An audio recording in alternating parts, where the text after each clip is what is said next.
Super Saravana stores. பாஜகவால் பாமகவுக்கு பாதிப்பா? அதிமுக கூட்டணியில் இப்படி ஒரு சிக்கலா? என்ன செய்ய போகிறார் எடப்பாடி?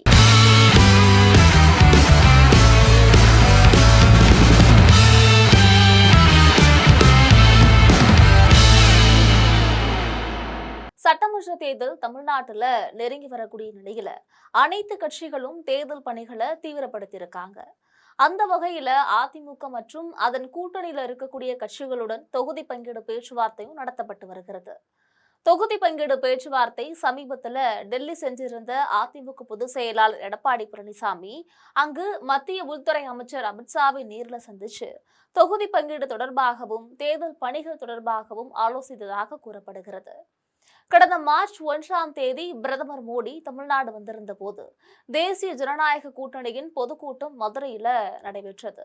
அதுல பங்கேற்ற மோடி தேசிய ஜனநாயக கூட்டணி தமிழ்நாட்டில் வெற்றி பெற அனைவரின் ஒத்துழைப்பும் அவசியம் அப்படின்னு பேசியிருந்தாரு. இந்த நிலையில தமிழ்நாட்டுல அதிமுக கூட்டணியில் இருக்கும் பாஜகவுடன் தற்பொழுது வரை தொகுதி பங்கீடு பேச்சுவார்த்தை இழுபறியில் இருக்கிறது. கூடுதல் தொகுதிகள் கேட்டு பாஜக அதிமுகவை கட்டாயப்படுத்துவதால என்ன செய்வதென்று தெரியாமல் விழிப்புதுங்கி இருக்கிறது. பாஜக தொகுதி பங்கீடு விவகாரம் முடிவானால்தான் மற்ற கூட்டணி கட்சிகளின் தொகுதி பங்கீடுகள் குறித்து ஆலோசிக்க முடியும் என்ற கட்டாயத்துல அதிமுக இருப்பதால பாஜகவின் நிபந்தனைக்கு அதிமுக கட்டுப்படுமா அப்படின்ற சந்தேகமும் அரசியல் வட்டாரத்துல பரவலாக பேசப்பட்டு வருகிறது. இந்த சூழல்ல தான் பாமக தலைவர் அன்புமணி ராமதாஸ் தாங்கள் விரும்பக்கூடிய 30 தொகுதிகளின் பட்டியலை எடப்பாடி பழனிசாமியிடம் வழங்கியிருந்தார். ஆனால் பாஜக தொகுதி பங்கீடு இழுபறியால பாமகவுக்கு தொகுதி பங்கீடு முடிவு செய்வதில் தாமதம் ஏற்பட்டு வருகிறது. தலா 2 தொகுதிகள் அதே சமயத்துல ஏற்கனவே பாமக எம்எல்ஏக்கள் இருக்கக்கூடிய தொகுதிகளான மேட்டூர் மற்றும் மயிலம் தொகுதிகளை அதிமுக கேட்பதாக தெரிய வந்திருக்கு. அதனால பாமக செல்வாக்கு இருக்கக்கூடிய சேலம் மற்றும் தருமபுரி மாவட்டங்கள்ல தலா 2 தொகுதிகளை பாமக கேட்பதாக கூறப்படுகிறது. ஏற்கனவே பாஜகவுக்கான தொகுதி பங்கீடு விவகாரம் இழுபறியில இருக்கக்கூடிய இந்த சூழ்நிலையில பாமக கேட்கக்கூடிய தொகுதிகளை அதிமுக வழங்க முன்வருமா, அதற்கு சம்மதம் தெரிவிக்குமா என்ற குழப்பமான சூழல் அதிமுக கூட்டணியில தற்போது ஏற்பட்டிருக்கிறது.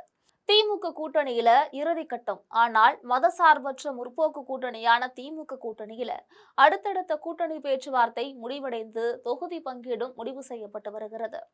அதிமுக தரப்புல இன்னும் இழுபறி நீடித்து வரக்கூடிய சமயத்துல திமுக தரப்பில் அடுத்தடுத்து காய்களை வெற்றிகரமாக நகர்த்தி வருகிறது.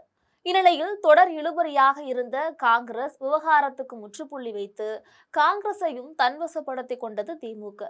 மேலும் காங்கிரசுக்கு வரக்கூடிய தேர்தலில் 28 சட்டமன்ற தொகுதிகள் ஒதுக்கீடு செய்யப்பட்டிருக்கிறதும் குறிப்பிடத்தக்கது.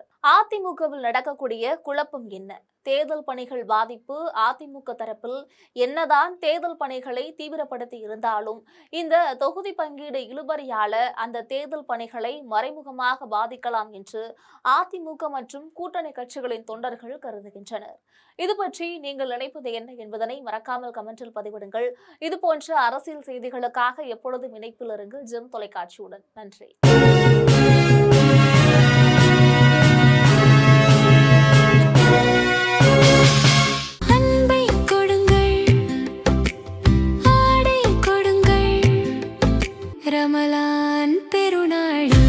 Super Saravana stores.